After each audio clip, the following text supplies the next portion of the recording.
اهلا بيكم يا ابطال، او خلينا اقول لكم يا فرحة النتيجة الجاية ان شاء الله، لان خلاص مفيش وقت المراجعات النهائية، بعدها الامتحانات، بعدها ان شاء الله يوم النتيجة هتفرحوا. بصوا يا جماعة، انا عارفة كويس جدا ان في طلاب من كتر ما خلاص المراجعات النهائية بدأت والمدرسين بدأوا ينزلوا اعلانات المراجعات النهائية وكمان الكتب وهكذا، خايفين ومتوترين ولدرجة ان هم بيقولوا ان هم عايزين يقسموا السنة. وفي طلاب مثلا عندهم مثلا مادة زي الفيزياء مش مذاكرينها، بيقولك لا احنا هنأجل هنقسم. لا يا جماعه مفيش الكلام ده. انا عارفه جدا التوتر اللي انتوا فيه، وكمان ما تنسوش ان المراجعات النهائيه دي يوم من الايام كانت هتيجي، كان هيجي يوم من الايام هتدخلوا الامتحان، ما انتوا في ثالثه ثانوي، فما تخلوش التوتر يخليكوا تنزلوا بدل ما تطلعوا. يعني على فكره المراجعات النهائيه دي فرصة مهمة جدا، بالعكس دي فرصة العمر التانية اللي انت تلمي فيها لو في مادة منك واقعة او مثلا اي حاجة تقدري تلميها في المراجعات النهائية. طيب علشان في طلاب كتيرة خايفة بقى ومش عارفة تحجز مع مين مراجعات نهائية او تاخد مع مين او تعمل ايه، انا هنا هقولك كله ده في الفيديو ده، فاسمعي الفيديو للاخر علشان تفهمي تمشي ازاي وتنظمي يومك ازاي في المراجعات النهائية. طبعا علشان انت لازم تستغلي الوقت ده، لازم تكوني طالعة من الثانوية العامة وانت راضية جدا عن اللي انت عملتيه فيها وما تندميش ولو لثانية واحدة. والطلاب اللي كانوا بيقولوا هو ينفع ابدأ، ينفع تبدأ، بس لو صدقت نفسك وثقت في نفسك ينفع تبدأ، لان فعلا في وقت. يا جماعة المراجعات النهائية دي مش مجرد مذاكرة، دي بتكون فرصة العمر التانية. طيب ليه بقول عليها فرصة العمر التانية؟ لان المراجعات دي هي اللي بتلم الطالب اللي كان ضايع، وهي اللي بتثبت المعلومة للطالب المتفوق. يعني لو ضيعت اللي فات ما تضيعش المراجعات النهائية، لان المراجعات النهائية هي الامتحان، ومحدش بيقول الكلام ده لاني انا بحبكم فبقول لكم كل حاجه. فيا ريت ما تنسوش تشتركوا في القناه وتفعلوا الجرس عشان يوصلكم كل الفيديوهات اللي انا بنزلها، وكمان تحطوا لايك يا جماعه، حطوا لي اللايك. في فتره المراجعات النهائيه وفي فتره التوتر والضغط اللي هيخليكم تدوسوا على نفسكم جامد وتجيبوا اخركم في المراجعات النهائيه وتعملوا اللي عليكم وتكونوا فرحانين، هي حاجه واحده بس، حاجه واحده بس يا جماعه. تعرفوا ايه هي؟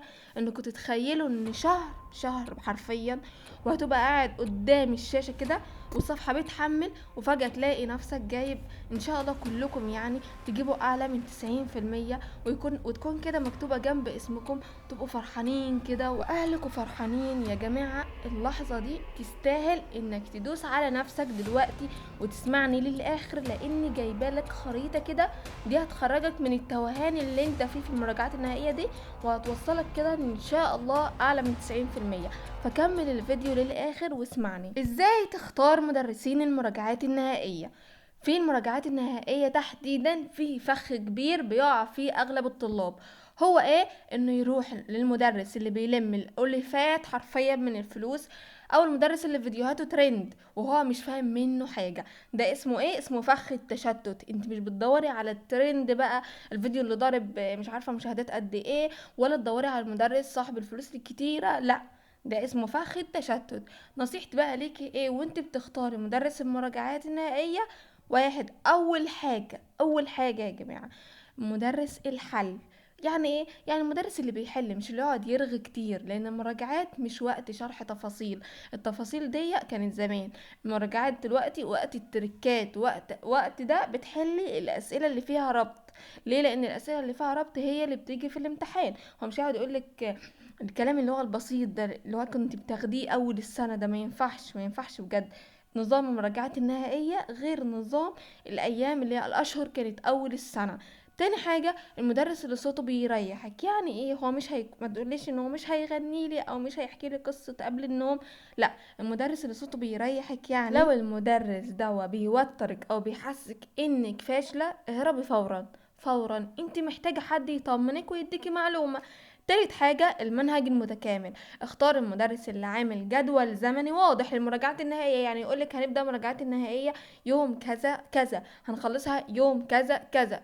ده المدرس ده تروحي عنده. ليه؟ لانه هو منظم المراجعات النهائيه، فانت هتبقي فاهمه انت فين بقى وكده. المراجعات النهائيه لازم يكون ليها وقت معين، مش اللي شغال بالبركه اللي هو تعالوا نشرح النهارده، او مش عارفه ايه، خلاص اجازه النهارده تعالوا كذا، لا، احنا عايزين حاجة منظمة علشان تكوني فاهمة انت هتذاكري ايه. الجزء ده من الفيديو انتوا اللي طلبتوا مني ان انا ارشح لكم مدرسين مراجعات نهائية تحجزوا معاهم.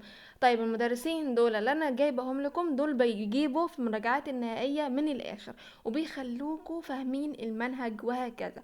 طيب المدرسين دول انا كنت فعلا حاجزة معاهم ومشتركة معاهم وكملت معاهم والحمد لله، وعن نتائج فعلا لطلاب كتير. اول مادة هي العربي. المدرسين انا هرشح لكم 3 مدرسين للعربي: المستر محمد صلاح والمستر محمد طاهر والمستر رضا فاروق.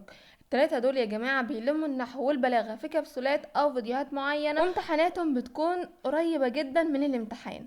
تمام. الكيمياء مستر خالد صقر، مستر محمد عبد الجواد، دول ملوك تركات الكيمياء العضوية والمسائل.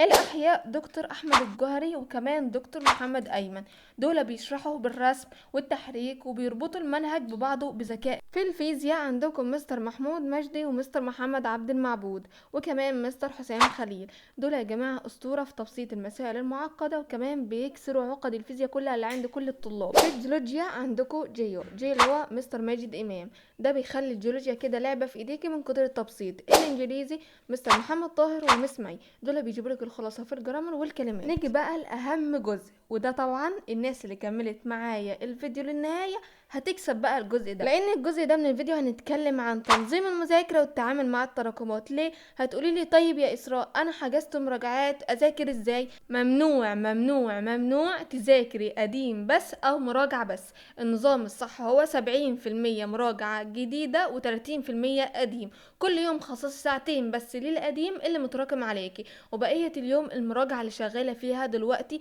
لو وقفت المراجعه علشان تخلصي القديم هيخلص والجديد هيتراكم عليك. بالنسبه للناس اللي عاوزاني اتابعها او انظم لها جداول او انظم لها اي حاجه في المراجعات النهائيه، فانا يا جماعه فاتحه باب متابعه وتنظيم وجداول على التيك توك. هحط لكم لينك التيك توك بتاعي في وصف الفيديو ده، هحطه لكم، ادخلوا هناك كلموني انا برد على طول عادي يا جماعه مفيش اي مشكله. وفي طلاب كتير بتابع معاهم دلوقتي وما شاء الله مستواهم تحول 180 درجه لانهم مشيوا على النظام اللي انا عملته لهم. فابعتولي وانا باذن الله هرد عليكم مش هتاخر. وبس كده يا جماعه نكون خلصنا الفيديو بتاعنا، واتمنى ان انتوا تعملوا بكل كلمه قلتها. وبس كده يلا يا جماعه، سلام.